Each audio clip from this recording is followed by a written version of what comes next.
The world feels broken. Iran, war threats, global tensions, systems failing, and you're watching it all unfold feeling utterly powerless. And a question keeps surfacing: what's the point? What's the point of my goals when war might erupt? What's the point of building anything when it could all collapse? What's the point of my small life when the world is burning? This is existential despair, and it's crushing. But here's the truth: your life still matters, even now, especially now. And finding purpose during crisis isn't about pretending everything's fine. It's about discovering the kind of meaning that holds even when everything external is falling apart. I've felt this despair. During every global crisis, the same question haunts me. Does my life matter when the world is in chaos? I'm building things, creating things, pursuing goals. But if war comes, if systems collapse, does any of it mean anything? And I'd spiral into nihilism. Everything feels pointless. My work feels trivial. My concerns feel small. And I'm left feeling hollow, like I'm rearranging deck chairs on the Titanic while the world sinks around me. Then I learned something from Viktor Frankl, Holocaust survivor and author of Man's Search for Meaning. He discovered that even in concentration camps, even in the most horrific circumstances, humans can find purpose, not through external achievement, through how they respond to suffering, through the meaning they choose to create even in meaninglessness. And I realized, if people can find purpose in concentration camps, I can find purpose during global crisis. Not by ignoring the crisis, by choosing how I meet it. Here's what we're covering. First, why global crisis creates existential despair, and what's actually happening when you feel like nothing matters. Second, the difference between purpose that depends on circumstances and purpose that holds regardless of circumstances. And third, the 3 ways to find unshakable purpose even when the world feels broken and your life feels small. Let's start with why crisis creates this profound sense of meaninglessness. When the world feels stable, it's easy to find purpose in building, in achieving, in creating a future. You have goals, plans, dreams, and working toward them gives your life direction and meaning. But when war threatens, when the future becomes uncertain, all of that feels fragile. Why build if it might all be destroyed? Why plan if tomorrow might not come? Why care about personal goals when global catastrophe looms? This is what philosophers call contingent purpose.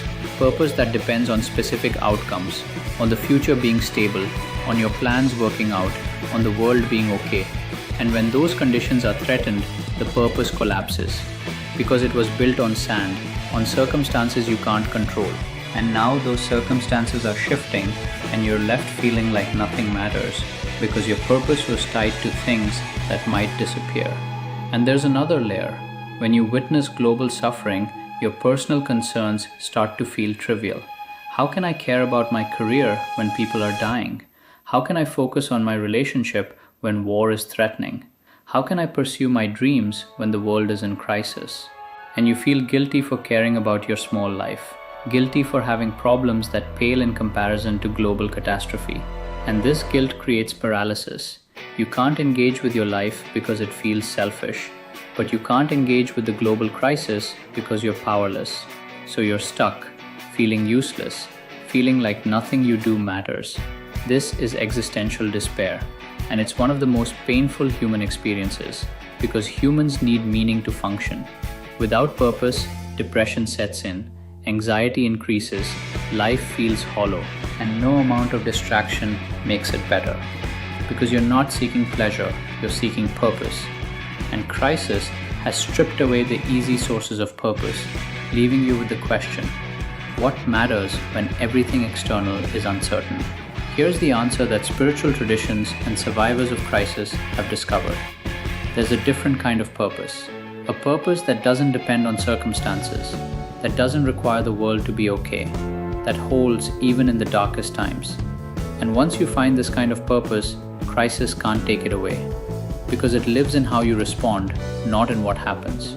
Here's how you find unshakable purpose even when the world feels broken. Practice number 1. Shift from achievement-based purpose to presence-based purpose. Achievement-based purpose says, my life matters because of what I accomplish, because of what I build, because of what I create. And when the future is uncertain, this purpose crumbles. Because you can't guarantee you'll achieve anything. Crisis might interrupt it all. But presence-based purpose says, my life matters because I show up, because I'm here, because I bring awareness and intention to this moment regardless of outcomes. This is a fundamental shift.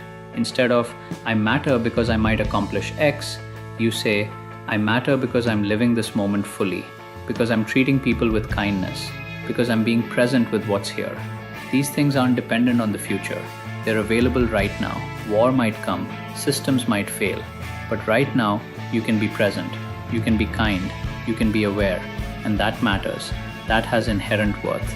Viktor Frankl wrote that even in concentration camps, people found purpose not through what they achieved, but through how they bore their suffering, through the dignity they maintained, through the kindness they showed, through their refusal to let circumstances destroy their humanity.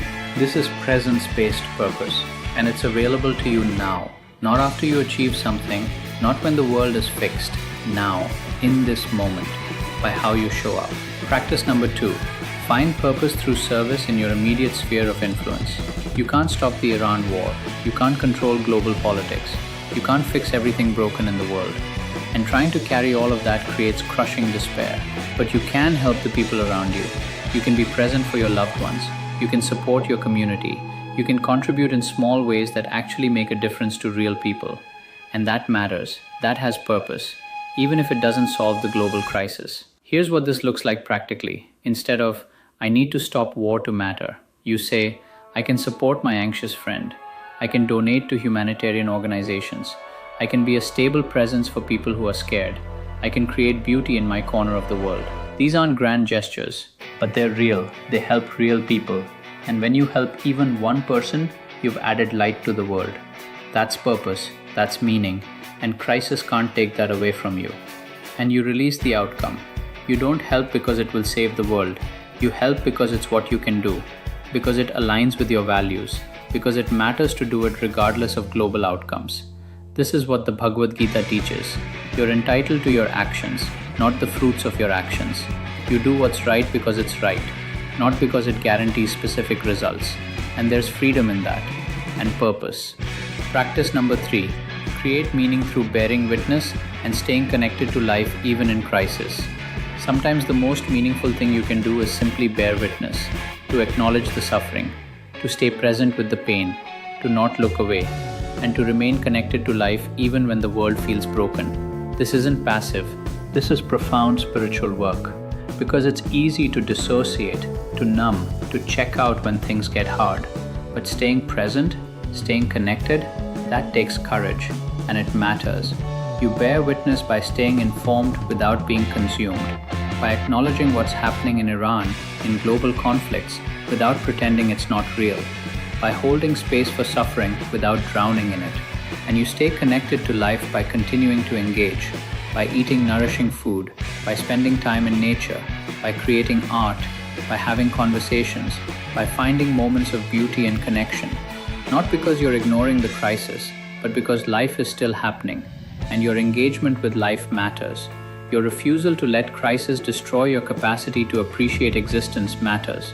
This is what Frankl called tragic optimism, the ability to say yes to life even when faced with tragedy, to find meaning even in suffering, to maintain hope even when circumstances are terrible, not through denial, through choice, through deciding that your life matters regardless of what's happening globally, that you'll show up fully even when the future is uncertain, that you'll stay connected even when the world feels broken. Here's what I want you to understand. Your life matters. Not because of what you might achieve, not because the world is stable, not because you can fix everything broken. Your life matters because you're here, because you can bring presence, kindness, and awareness to this moment, because you can help people in your immediate sphere, because you can bear witness and stay connected to life. These things have inherent worth.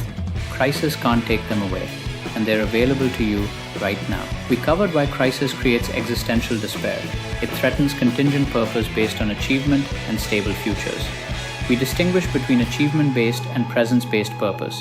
One depends on outcomes, the other on how you show up. And we explored 3 practices: shift to presence-based purpose, Find purpose through service in your sphere of influence, and create meaning by bearing witness and staying connected to life. This doesn't make the pain go away. The world still feels broken. War is still threatening. Your concerns about global crisis are still valid. But your life doesn't have to feel pointless. You can find purpose that holds, that's real, that matters, even now, especially now. So here's your practice for today. Instead of asking, what's the point when the world is broken? Ask, how can I show up fully in this moment? How can I help one person today? How can I stay connected to life? And do one thing that answers those questions. Just one. And notice that mattered, that had purpose, and no global crisis can take that away from you. Let me know in the comments, where do you find purpose during crisis? What helps you remember your life matters? Sometimes sharing helps us all remember. Welcome to Unshakable Purpose. This is where meaning lives.